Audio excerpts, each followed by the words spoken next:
Welcome to Sincerely Me, a podcast about self-discovery and inner work so you can cultivate a deeper relationship to yourself and show up more fully in your work and life. My name is Tallia and I'm honored to be your host.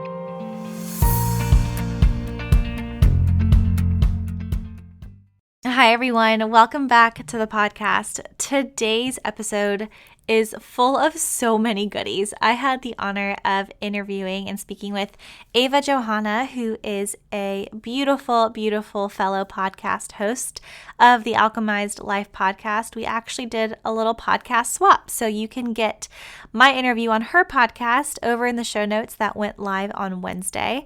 And she is simply an advocate for making the world a more magnetic and magical place. She is a spiritual business coach, has done beautiful work in meditation and breath work, and now teaches.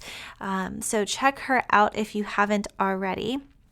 In today's podcast, her and I are speaking about creating conscious habits that will help support your greatest expression, the greatest expression of who you are. We talk about how to show up for yourself when you need it most.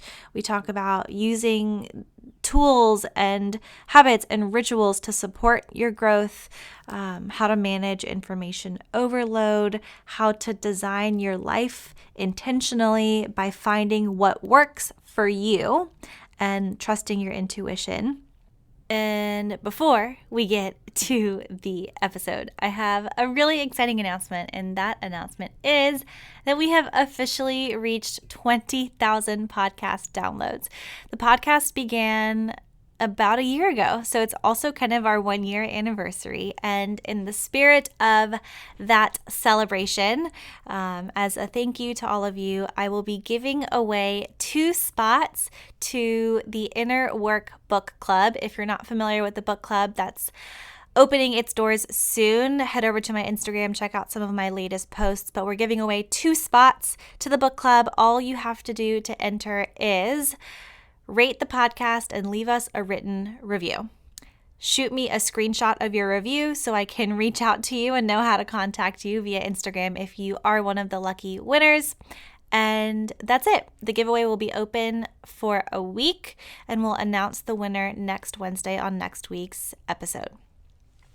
Without further ado, here is my conversation with the lovely Ava.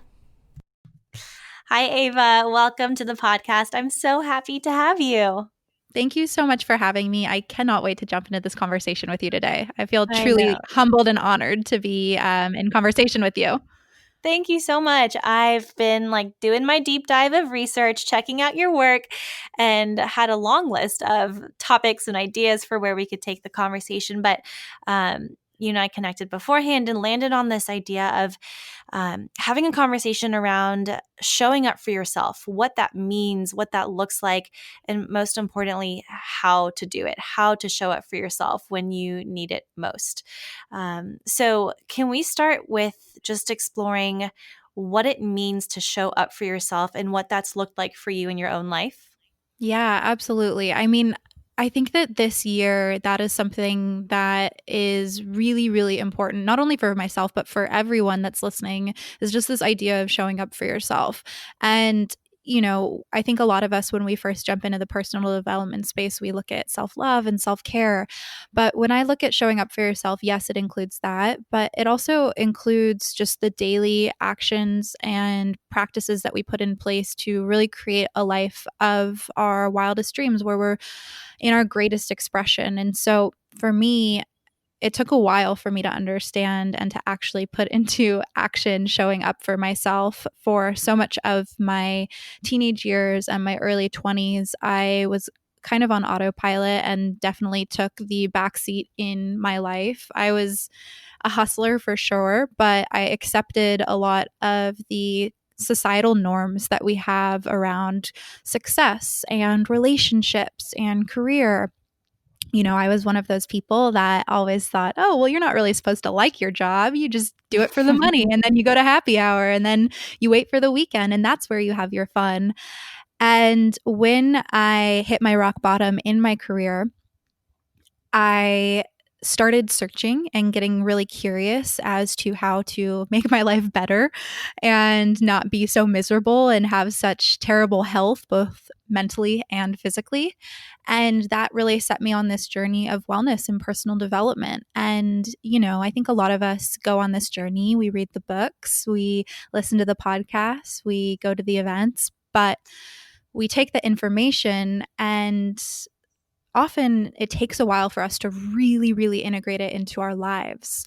So, showing up for yourself is the integration of all of the tools, all of the practices, all of the rituals, all of the ideas that we learn through the information that we're delivered, wherever we're delivered it, and really integrating it into your life. So, showing up for yourself every single day to, like I said, be in your greatest expression. What does it mean to be in your greatest expression, and what is required of you to be living in your greatest expression? Mm. And often that means starting to incorporate different habits, rituals, practices, whatever it is, into your life and start doing different things so you can achieve a different life. Yeah, this reminds me a lot of the idea of like creating new possibilities for yourself. And until you can ask yourself questions like, what would it look like to be in my greatest expression? I think when we fail to answer or ask ourselves that question is when we get stuck in whatever way of life we're feeling stuck in. And it's until you can ask that question that you start to even consider the fact that there is so much else that's possible for you, and that you're not done, right? Like there's a greater expression, there's another way, there's something else that you're meant for, that your heart wants on a deeper level. But to your point, until you show up for yourself, ask yourself these questions and do the work to find the true answers for you, it's really easy to keep going in that fast paced, working to make money, hustling and grinding for happy hour, and then weekends are your time to relax kind of lifestyle.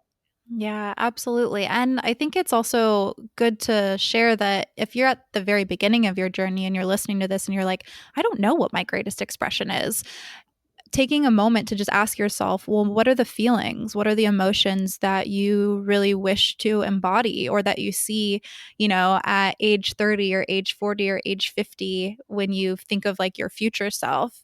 I think that we can put those feelings in this external time that's far in the future and say, oh, well, I'll feel this way. I'll feel calm or successful or relaxed once I hit 40 and once I have the house and the family and the kids. But I've experienced that is so not true. And we can actually start to invite those feelings into our present moment. And that provides so much more fulfillment and so much more just Mhm. happiness and joy and passion in life. Yeah.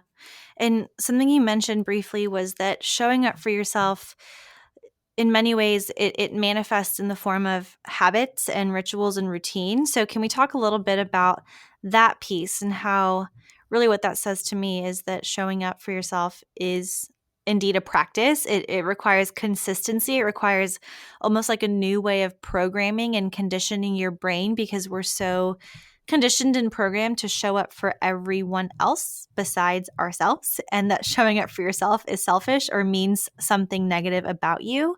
So let's talk about the habitual, the consistent, ritualistic, routine part of this and how to build a practice that for many people, at least in the beginning stages, can feel really foreign and pretty uncomfortable.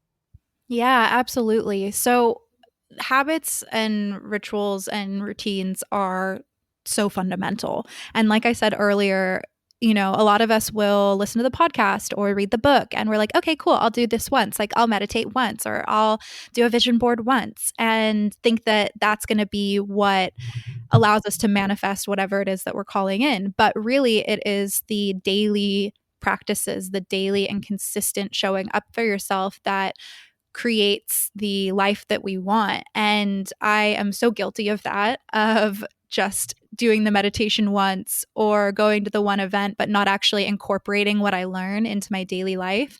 Mhm. And I just have to say that that's not the way to manifest a life with ease and with grace.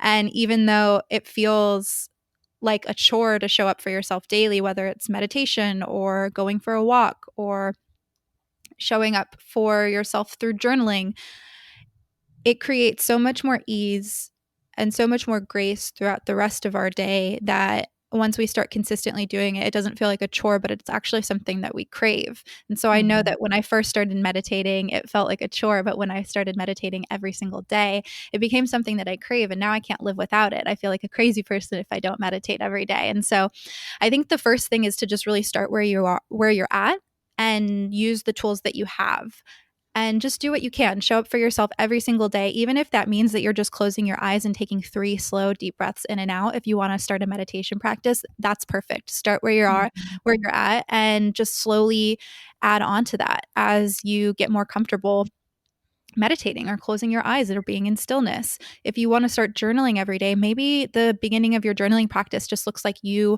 writing down 3 things that you're grateful for every single morning. I think we get overwhelmed, especially when we see people online doing so many different things. They've got their celery juice, they've got their matcha after that, then they maybe do their bulletproof coffee, and then they sit down and meditate for 20 minutes and visualize and journal.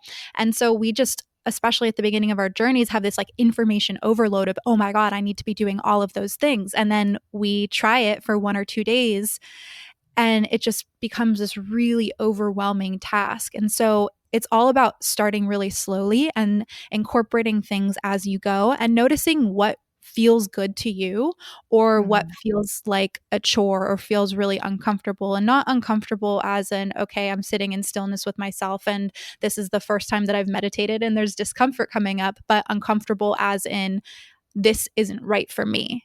I think that again, coming back to this idea of, oh, I should do this, we look to other people to design our own lives, but really we need to look at ourselves and use our intuition to design our lives, design our habits and our rituals. Yeah, and I think the point you're making here is so important that you have to find what works for you. And I'll take the example you gave, something like meditation or mindfulness, it can take so many different forms and it can look so many different ways. And I have a lot of people ask me, well, like, tell me about your meditation practice. And in my mind, I'm like, oh, I don't have a consistent meditation practice. But what I mean by that is I don't sit down and close my eyes cross-legged thinking about nothing. My way of meditation is through movement. Like dancing is meditation for me. Driving is can even be like meditation to me. It's about focusing your attention on one thing. So I think to your point, it's about maybe expanding the way you might tend to think about some of these things and finding what it is that works for you without feeling the pressure or the should, right? I should look this way or I should be doing this because everyone else is doing this and everyone has a morning routine and everyone's drinking bulletproof coffee and celery juice. Like that may work for you, it may not work for you. It doesn't mean you're doing it right or wrong. It's just that you're listening to yourself and taking action in a way that's aligned with your deepest, innermost, whatever it is, values, desires, and intentions. Yeah, absolutely. And I talk to my clients about this all the time. We will talk about different ideas when it comes to building their business or creating their brand. And whenever I have an idea and I'm like, oh, hey, what if you do this? And they're like, oh, yeah, okay. I'm like, but wait a second, feel it in your body, tune in with your intuition and ask yourself if this is like something that really feels good to you or if you're just kind of riding the high of my excitement. The whole point is that we use these habits and these practices to connect deeper to our intuition and to that higher voice inside of us. And at least that's what it is in my personal practice, is to have that Mhm. connection. And so when we can, again, like you said, instead of focus on like the external pressure, but ask ourselves like what works for us, then it allows us to connect to our intuition so much faster rather than have this push and pull of resistance of the outside world. Yeah, I this is just so timely for me because I feel like that question is so hard to answer when you are so connected digitally. And I've really been feeling the need, honestly, this month to just like for the next 30 days completely unplug and reconnect to myself and my own thoughts and my own desires because it's really easy to think that what everybody else wants is what you want to, or that what everybody else is doing is what you should be doing too. And unless you're really great at being disciplined and like able to create boundaries as you're consuming social media. I know for me, it's tough. It's definitely hard, and I think it definitely gets in the way of us connecting to our intuition and trusting what comes up, and not feeling like we have to get into someone else's flow, you know? Yeah, absolutely. And a practice that people can do at home that has been really helpful for me, at least in creating daily rituals, because my daily ritual, and I'm sure we would jump into this soon, but my daily ritual doesn't look the same every single day. So when I wake up in the morning, before I grab for my phone, before I consume any other content or thoughts or media, whatever it might be, I ask myself, what does my body need right now? What do I want my morning to look like? And of course, I have the luxury of working from home. So I don't have a set schedule of when I need to be anywhere. I don't have children. So I do have the luxury of being able to have longer mornings, but you don't necessarily have to have an hour or 2 hours to be able to do this. Instead, it's just not reaching for your phone, maybe putting a hand on your heart and asking, what do I need right now? How do I want my morning to look? And instantly you are connecting to your intuition because you haven't been flooded with any other outside influence or pressure, and your mind is like a fresh slate first thing in the morning. So that's been really, really helpful for me in connecting to my intuition and also creating a daily ritual that is very intuitive and not based on anything else. Mhm. Yeah, I love that. I love because that's another story we make up in our minds is that, okay, a daily ritual means I'm doing the same thing every day. Yeah. And I think to your point, like, we have different needs every day. We have to be able to adapt and be flexible and tune in and listen to what those needs are and respond accordingly, and let ourselves, yeah, not feel so stuck to this decision we once made about who we were in that moment, but who you are tomorrow, you can't predict what she's going to need today, right? Yeah, exactly. Exactly. And you could have slept 6 hours tonight and 8 hours last night. And so maybe you do need to get an extra 15 minutes, or maybe you do opt for coffee instead of tea today. It's supposed to be fluid and dynamic because that's how we want the rest of our day to go. And I also just want to point out again that starting your morning off slow and intentional doesn't mean that you need a ton of time to do so.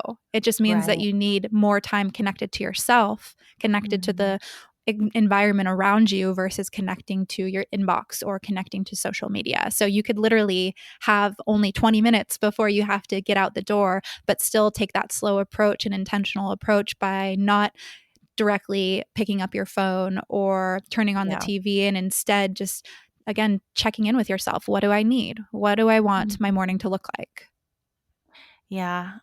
This also reminds me a lot of, actually, my first ever podcast episode was called Mindful Moments. And I talked about, after going through mindfulness based stress reduction training, I kind of had this revelation that, at least for me, everything that I was doing for the next thing. So I was taking a shower to get ready.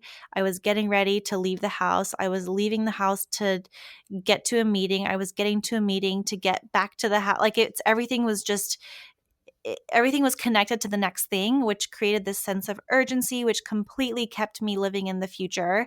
And it wasn't until I could tell myself, in the context again here of like routines, you can have 10 minutes, you can have 20 minutes, you can have an hour, but it's about being present in what it is you're doing and taking a shower for the sake of just taking the shower, or, whatever the action might be. It's just kind of being present with it and not allowing, to your point, any external information, content, anything else to come in and kind of like, um I don't know. I don't want to use the word toxic because that sounds super negative, but like, just creating a little bubble and setting some boundaries for yourself before allowing anything else into your space.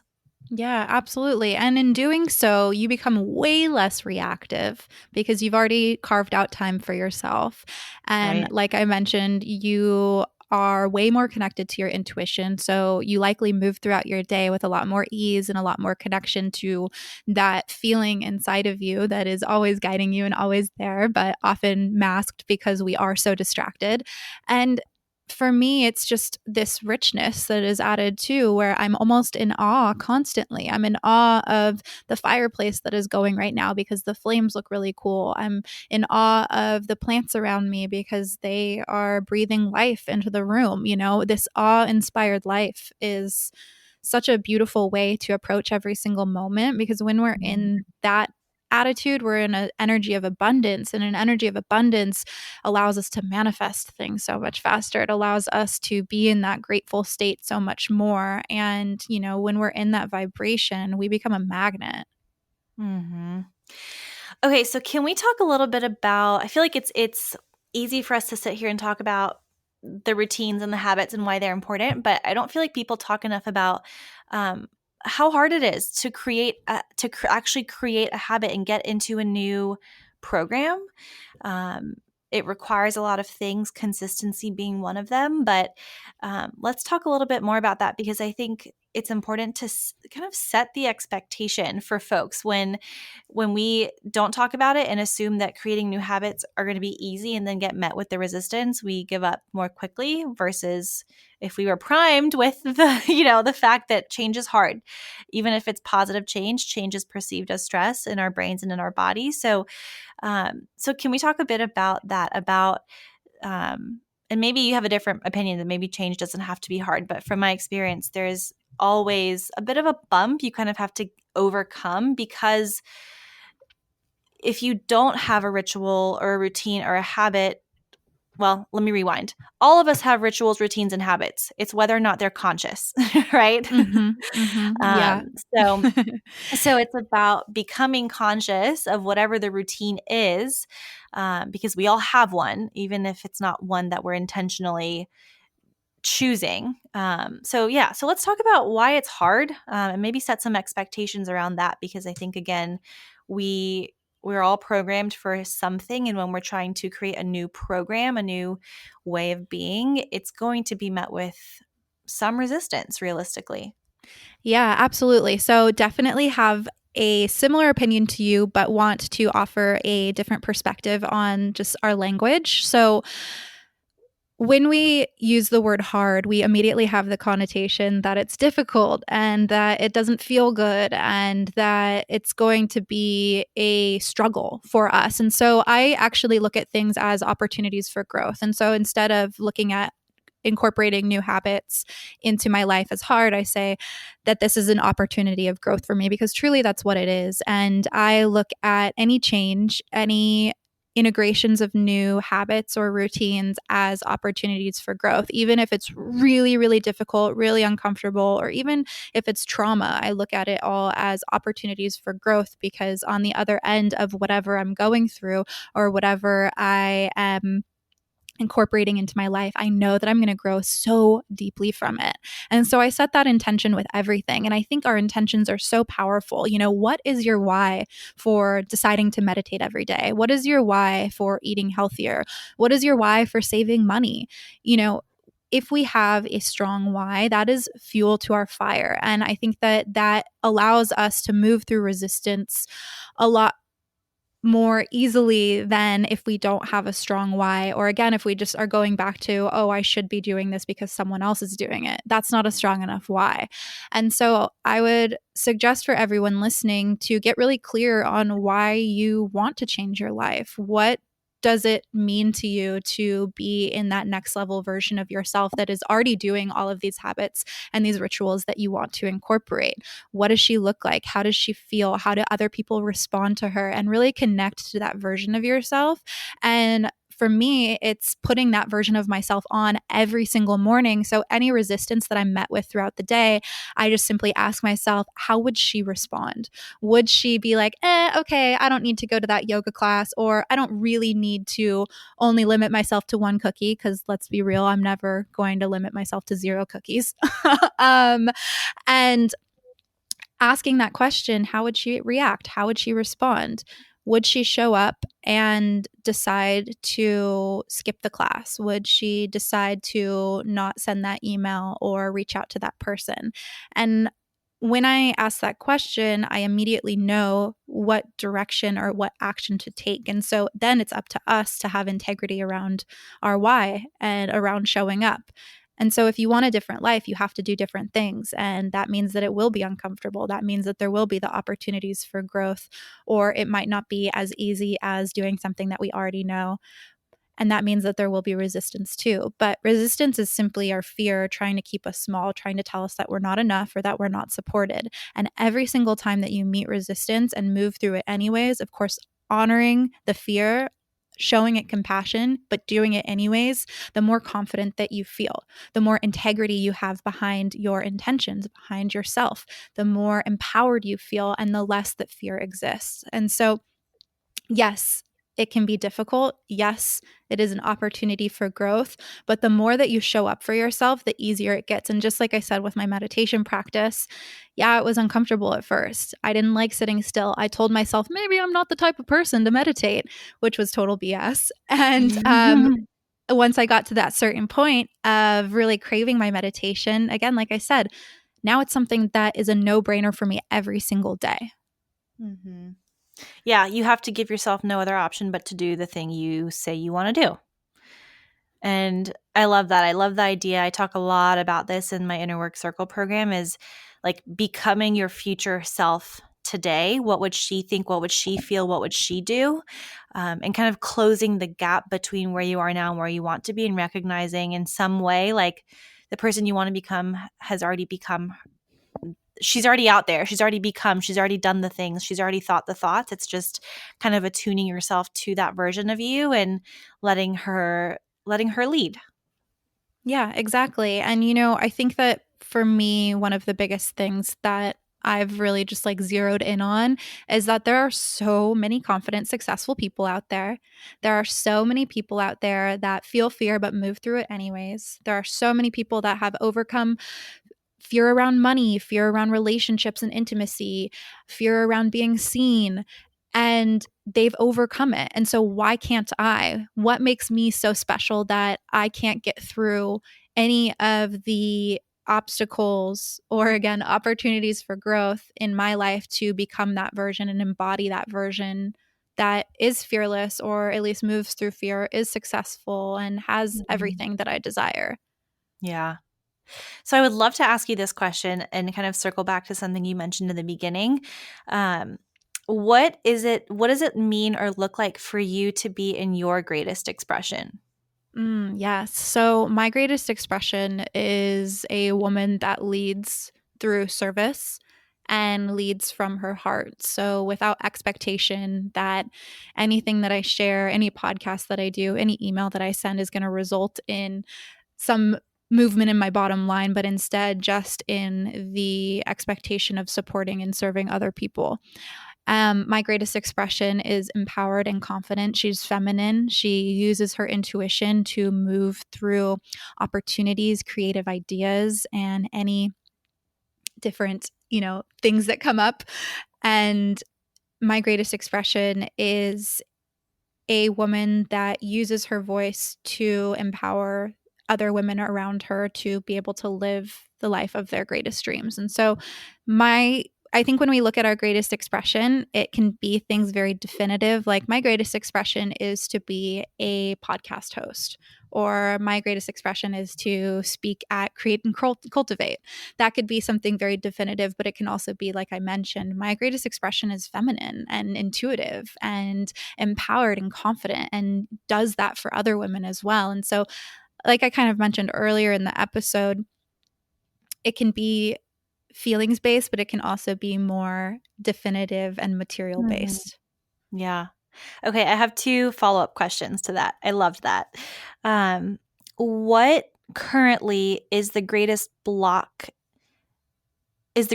for you when it comes to being in your greatest expression? Like, what's the one thing that's maybe popping up, getting in your way, and making it potentially difficult at times, if anything?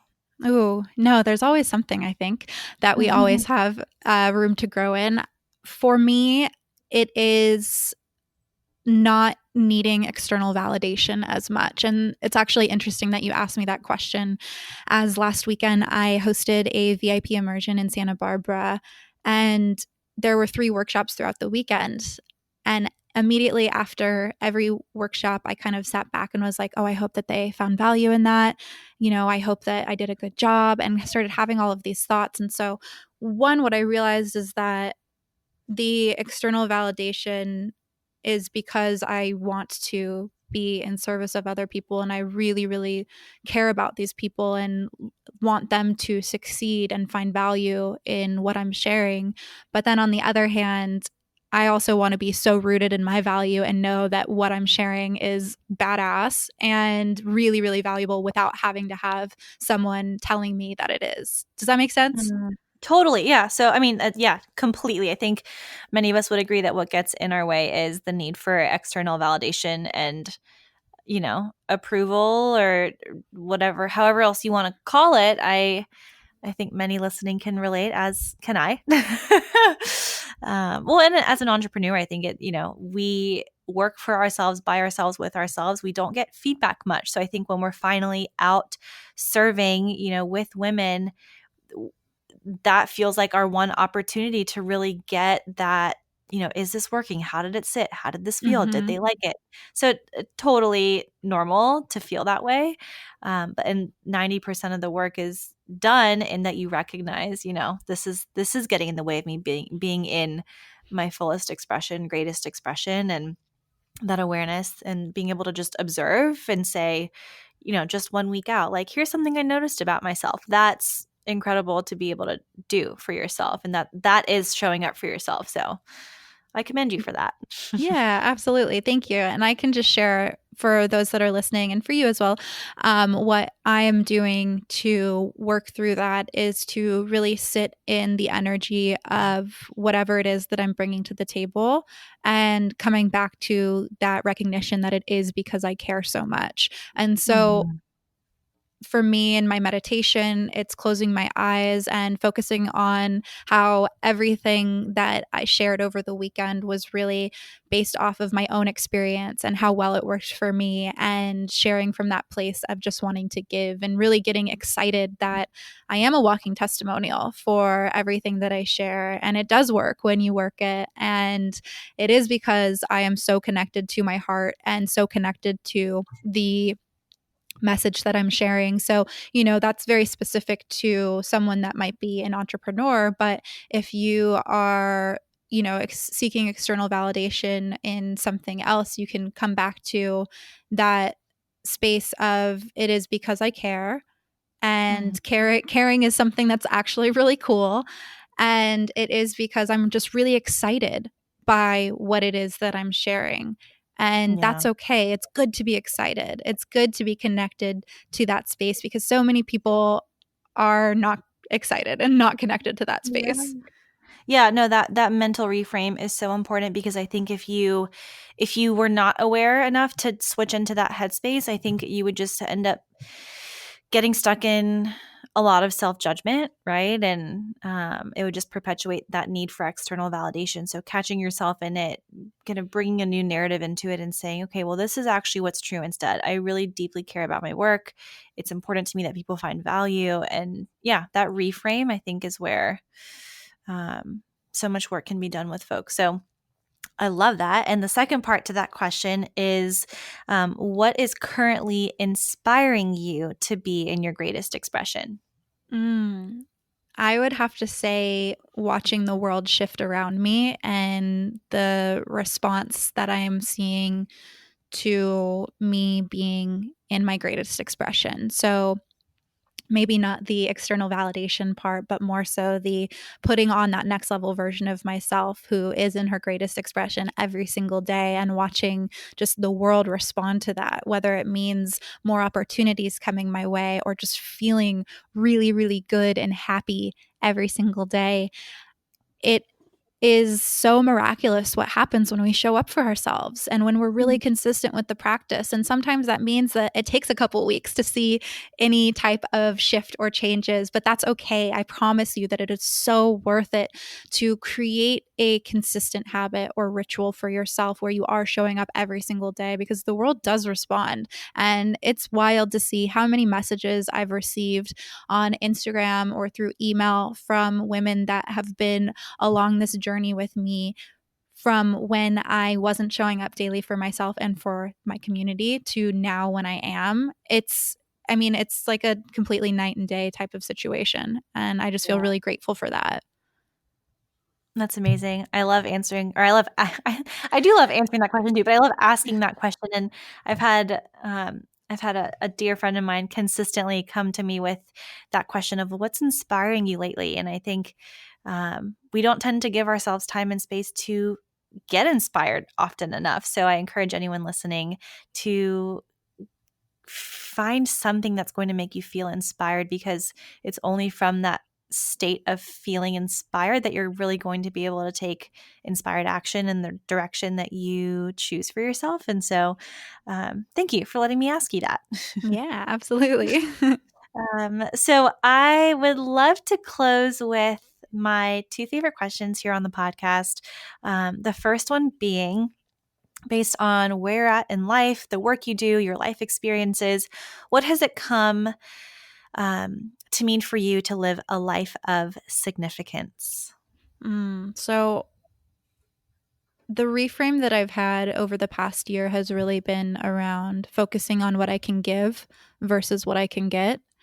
And this reframe in my own business and in my personal life has really allowed me to connect so much deeper to those around me on such a profound level. And so I think significance and living a life of significance is all about focusing on being of service, whatever that means and looks like to you, and knowing that in doing so, the world is going to expand so much greater for you because it doesn't operate anymore from this space of lack or scarcity, but instead it's this energy of abundance where anything is possible, where there's endless opportunities, where there's endless possibilities and ways for us to, again, attain that greatest expression of ourselves.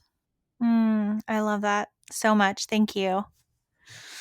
Um, okay. And then my last question for you, I feel like this is going to be a super easy exercise for you, given everything that I've seen from you, everything I've heard from you in this conversation, because there's no doubt that you do the work to show up for yourself, cultivate a relationship to yourself. And that is 100% what this podcast is about. So the closing question here is, if you could talk to yourself, go sit with yourself, with your heart, and write a letter to her, what would you have to say to her today?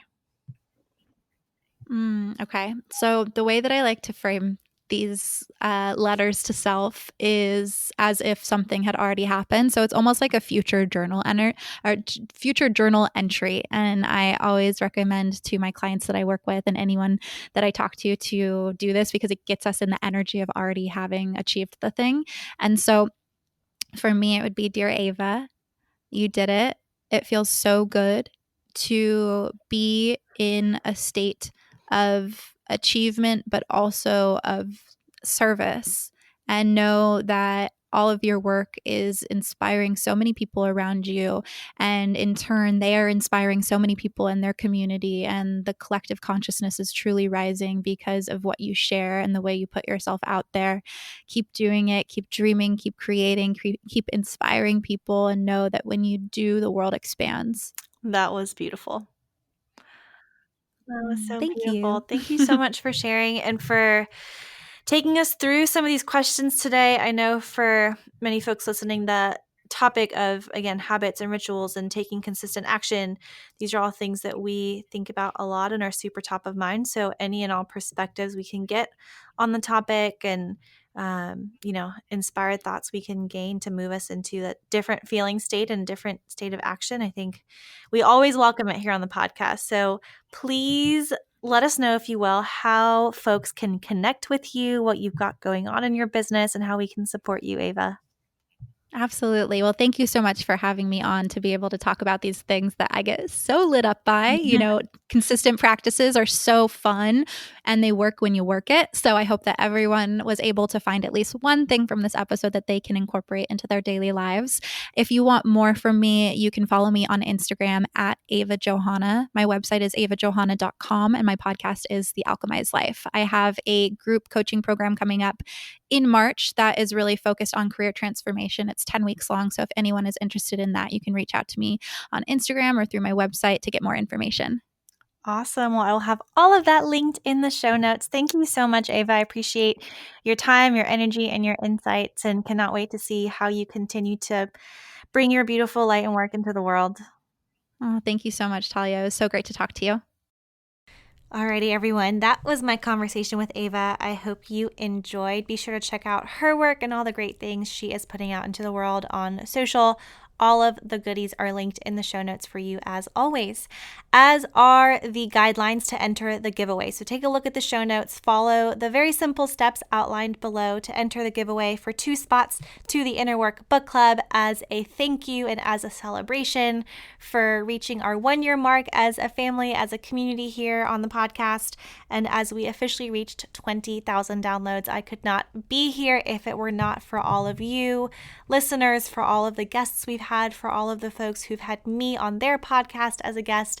It has truly been quite the adventure, and I cannot wait for all that is to come. We will catch you on the next episode. Sincerely, me.